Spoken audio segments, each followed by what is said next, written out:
Brought to you by DK Audio. DK Audio presents The Extraordinary History of Witches by Hazel Atkinson. Read by Evie Hargreaves. Foreword. Welcome to a world of dreams and visions, of stories and imaginings, of darkness and light, a world of witches. Throughout history, all societies have imagined witches, powerful users of magic who can change things around them for good or bad. Sometimes, as you will learn, those stories ended up being applied to real women.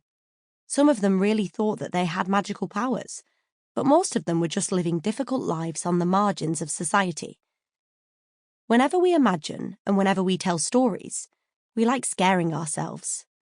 Witches have always been scary because they are powerful.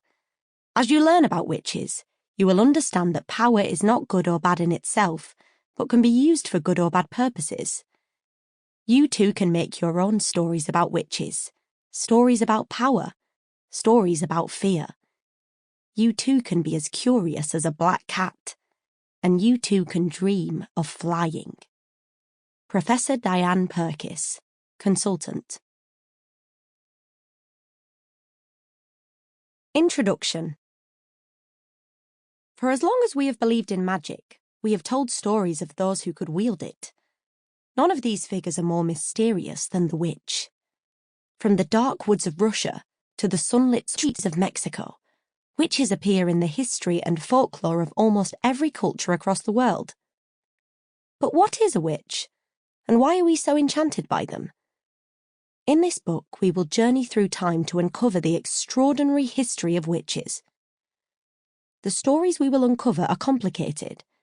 They can be dark and upsetting at times, but they also represent resistance, resilience, and the courage to stand out and be yourself. I hope you enjoy learning about this magical subject. As for what is a witch, I'll leave that for you to decide. Hazel Atkinson, author.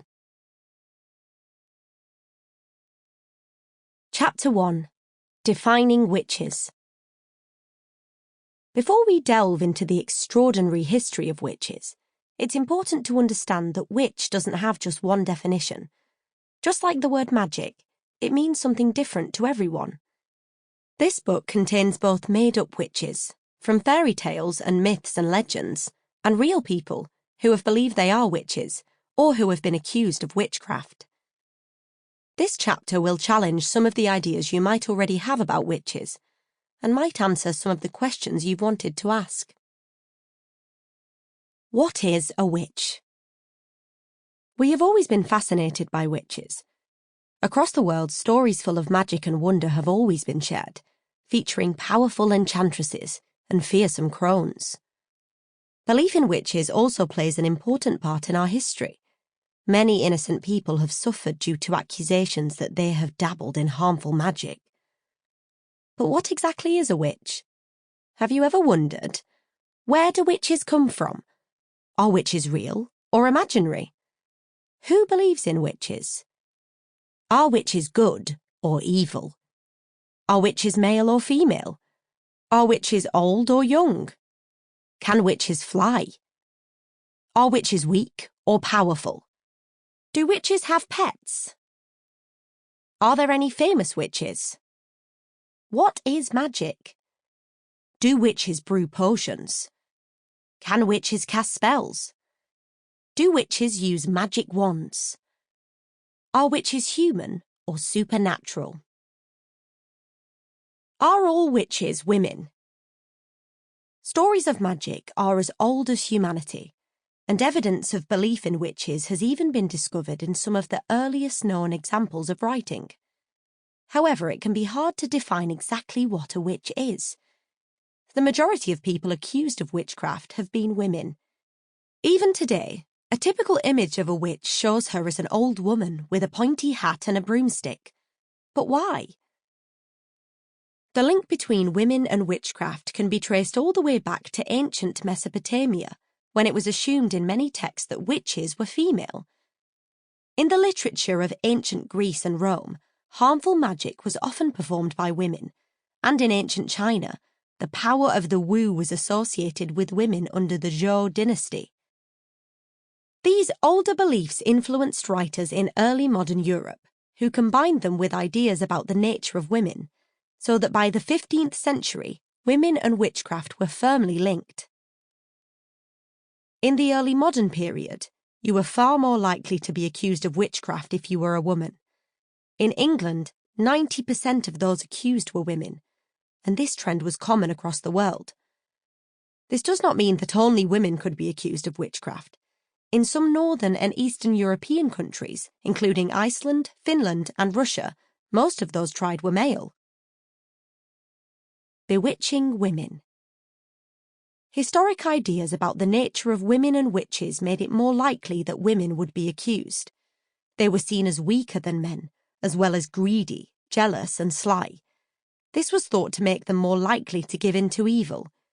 Witchcraft was also seen as a secretive crime that happened behind closed doors and might involve hurting animals, spoiling milk, making children sick, or causing food to rot. As women were more involved in household work, it was more likely they would be suspected. Vulnerable women, such as the elderly, poor, or single, were most at risk, as they were seen as burdens to society. While most of the accused were innocent, some women could use the label of witch to their advantage, holding fear and respect within their communities. The accusers. We know that women were more likely to be suspected of witchcraft, but who was accusing them?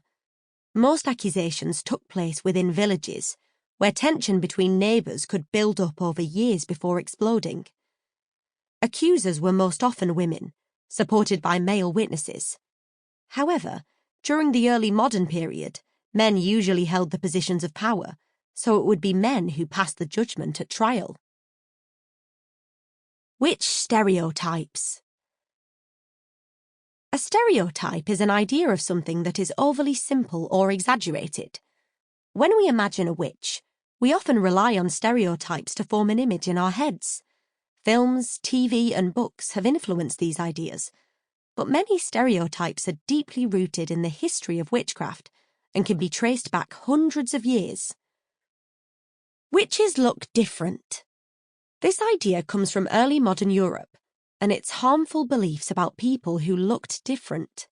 Natural marks on the body, such as warts or birthmarks, were thought to prove their owner was a witch.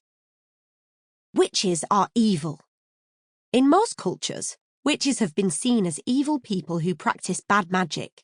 They might call down storms, destroy crops, cause animals to fall sick, or ask demons to do their bidding.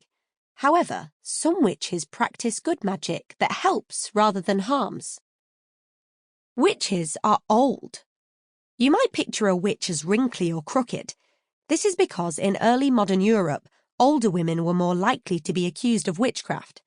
However, the ancient Greeks imagined witches as young enchantresses, while others associated magic with middle-aged men whose gifts came from studying ancient texts. Witches have green skin. This idea is much newer, as witches weren't shown with green skin until 1939. In the film The Wizard of Oz, costume designers decided that the sickly colour made the Wicked Witch of the West look scary. It also showed up well on film. Witches ride on broomsticks. The idea of witches flying across the sky is found in many cultures. While some travel by broom, others use more unusual means, such as mortar and pestle, or a stalk of grass.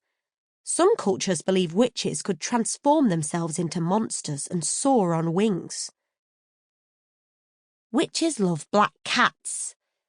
Black cats and witches go hand in hand. But why?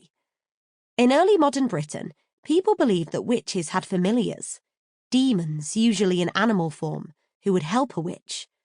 Black cats were popular, but they might also keep dogs, mice, birds, and even insects. Witches live alone. In popular folk tales, witches can be found living alone in magical, mystical homes. Historically, women living alone. Sample complete. Ready to continue?